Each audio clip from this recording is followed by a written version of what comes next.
Do doja të rikthehesha asaj historisë që na e tregove kështu në pak fjalë, po në ato poezi që ju I kishit shkruar dhe që pastaj e gjetët veten të sulmuar prej tyre. Ka qenë viti 88, unë atë kohë mbarova ekonomikun, jam statisticiene, jam e specializuar për statistikë, por nuk e kam ushtruar shumë pak.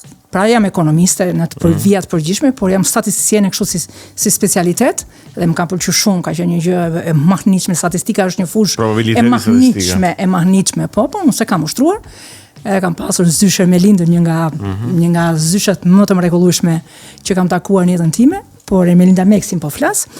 Edhe ishte, unë doja, nga që nuk mbarova dot për letërsi, ndoshta doja një mënyrë, doja të hyja nga Xhaku, se s'më lan të hyja nga dera në letërsi. A kuptoni?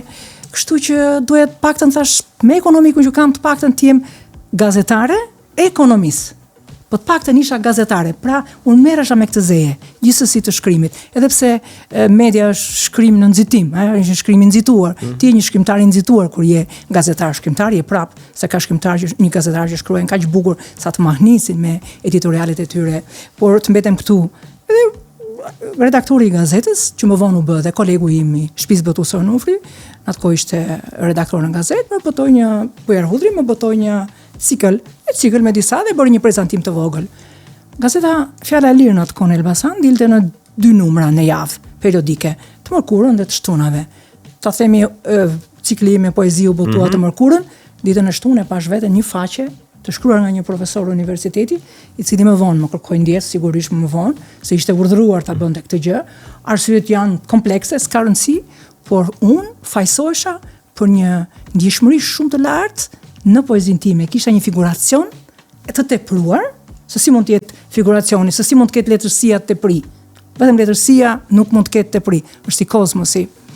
Kush e thot, Emily Dickinsoni e thot se si e thot diku që poezia është si qielli. Poezia ka përmasën e qiellit. Do thotë pas se kufizon të letërsia ka përmasën e qiellit, thot Emily Dickinsoni diku. Por ata ishin në skemat e socializmit. Ato ishin po. Problemi është që unë s'kisha një varg për parti, ndoshta, mungonte në atë cikël, unë s'kisha fare.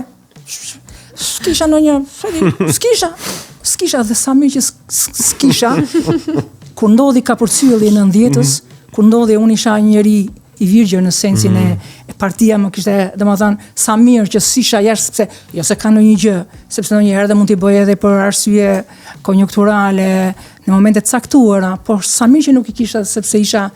Pra unë jam shkrimtare fal liris, nuk do të isha shkrimtare. Ose do të isha në Burg, do isha shkrimtare, do isha në Burg, se s'ma falte njëri, ose nuk do isha shkrimtare. Kështu që pranaj liria është, në të gjithë veprën time, liria është totemi.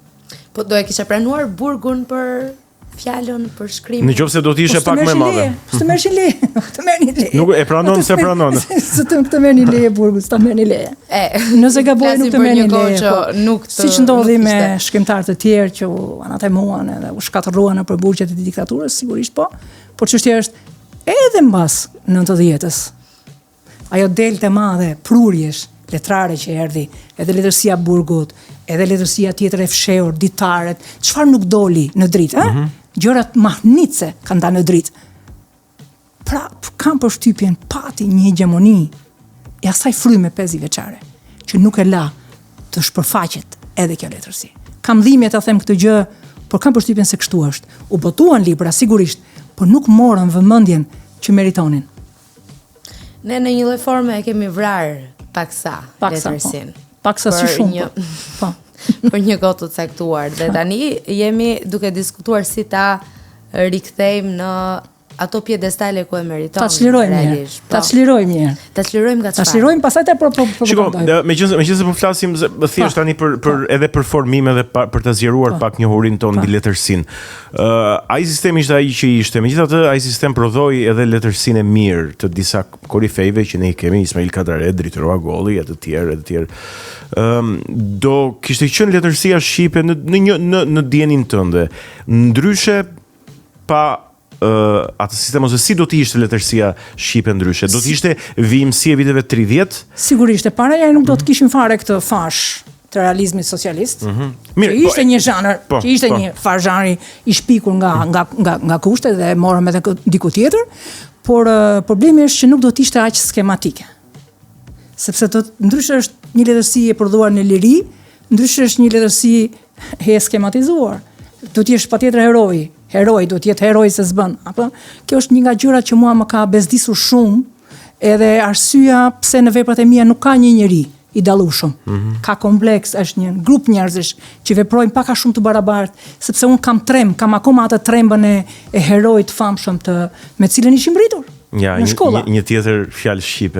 Trembë. Po, sepse ishim rritur me heroin, heroi fitonte gjithmonë. Ishte një skem, pothuajse, më falni ta them, pothuajse në veritse. Pra, diku ingranazhet e letërsisë shqipe u thyen. Nuk shkoi me atë të botës.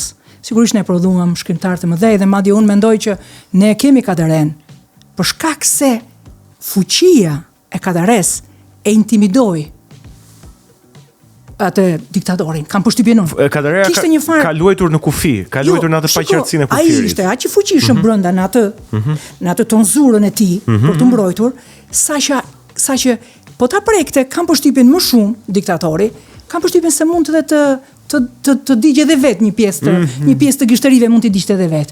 Kjo gjë, talenti, është në pjesën e asaj e mbrojtjes. Talenti. Ndonjëherë disa figura, disa qenie të cilat krijojnë e kanë shumë të madhe bazën e piramides. Shumë e vështirë ti lëvizësh. Kadareja është prej atyre. Por ama rreth kadares, dhe që kemi lexuar, ju jeni me fat që si keni lexuar, s'ma do menje si keni lexuar, pse do t'i lexonit xhanëm. Ishte edhe mediokritet i jashtëzakonshëm, i tmerrshëm me ato që jemi ushqyer. Por disa poetë të mirë i kanë rezistuar kohës edhe erdhën në 90-ën, por disa nuk dolën dot nga skema. Edhe vetë Ismaili nuk doli dot nga skema e tij. Pse? Se mbeti tek ajo alegoria me otomanët, vazhdoi gjatë. Ndoshta ajo atë letërsi shumë të mirë që e bëri në ato kushte dhe pati shumë të vështirë të merrte të përshtaten në kushtet e reja. Dhe unë për shkakun do të kisha dashur prej Kadares një vepër të madhe midis Perëndimit dhe Shqipërisë, sepse shkoi në Perëndim dhe mund të kishte bërë një vepër të madhe, po them, të kësaj lidhje të fortë. Sa rriti do të ndoshta edhe për shkak të moshës, ndodhen gjërat, nuk e di. Por ai është them se baza e madhe, fuqisë që vjen nga talenti e ka mbrojtur. Dhe për ta vazhduar edhe pak nëse jemi në fund të pjesës së parë, por po vajta ende tek muzika, duket sikur ju shkrimtarët mjaft të mirë të pas viteve 90, po përpiqeni që të shkëputeni nga ajo skem e madhe e socializmit, por gjithë çfarë ju mund të hidhni në letrën e bardhë janë plagët e pambyllura, të pashëruara. Pra, një përpjekje për të shkëputur, por një përpjekje për të kuruar plagët. Kështu më vjen kjo përpjekje për të shkëputur. Po sepse duke qenë një brez, po themi ndërmesët, Po e themi ndërmesët, pasi s'mund të them shkrimtare e diktaturës, shkrimtare e kësaj. Unë personalisht dhe një brezi jemi në këtë zonën e ndërmesme. Po, kjo mund të ketë bërë mirë, se ke nevojë. Shtë ke që i erdhi, po them, Herta Müllers nga një libër që foli për plagët e saj. Paka shumë ai libër e çoi te Nobeli. Do thotë ti po nuk kurove plagët, po nuk i kuptove, po nuk bëre atë skanerin, atë thjerëzën, ta hapësh thjerëzën saç duhet deri në fund, që të shohësh edhe në mikrot, ndryshimet që kanë ndodhur në shoqërinë në cilën ti jeton, në komunitetin ku ti bën pjesë. Atëherë kuptim ka që je shkrimtar, sepse duam neve jemi edhe historia, ne jemi dhe historian. Madje ne kemi një fuqi tjetër që nuk e ka ashtu të thatë si që ka historia që jep datimet edhe kaq. Ne i hym historisë, hym po them kohës tonë, hym nga brenda. Që nga sentimenti dalin pastaj të datimet. Do thotë hysh nga brenda me këtë fuqi. Sigurisht që është dhe një nevojë e brendshme. Ndoshta kjo ka qenë arsyeja pse. Por kam përshtypjen që tani kam filluar të shmangem kësaj gjëje. Mund të jem shmangur edhe me hirin. Për shembull, një gjë më vjen mirë që veprat e mia njëra me tjetrën dallojnë për tematika. Domethënë unë kam pas një gjë. Ja marr me një gjë me një temë dhe kam pas shteruese këtë gjë. Për shembull me Kujen në vitin 2009, unë jam marrë me diktaturën dhe nuk jam kthyer më diktaturës. Sigurisht një libër i madh, voluminos, një qytet i tërë si Elbasani, i gjithë që lëviz aty në vitet 80, që kanë lidhje me efemerin, me rinin time të parë. Po, domethënë aty ku mbetem, përpiqem të hyj në vertikale kohës me cilën merrem.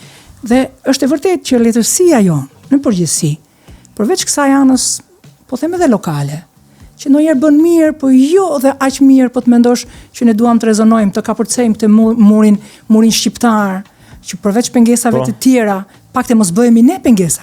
Ne, me gjuhën tonë, me tematikën tonë mos bëhemi pengesë. Të pakten pengesën ta kemi te mundësia e përkthimit, te mundësia e fondeve që nuk janë të kufizuara, por ne vetë të jepim me sy tjetër. Kam përshtypjen që diaspora sot, unë nuk kam lexuar shumë, është larguar kësaj vetë ankese, se s'dua të them qarje, kësaj vetë qarje, kësaj vetë ankese. E kuptoj shumë mirë. Nuk duhet të ankohemi më.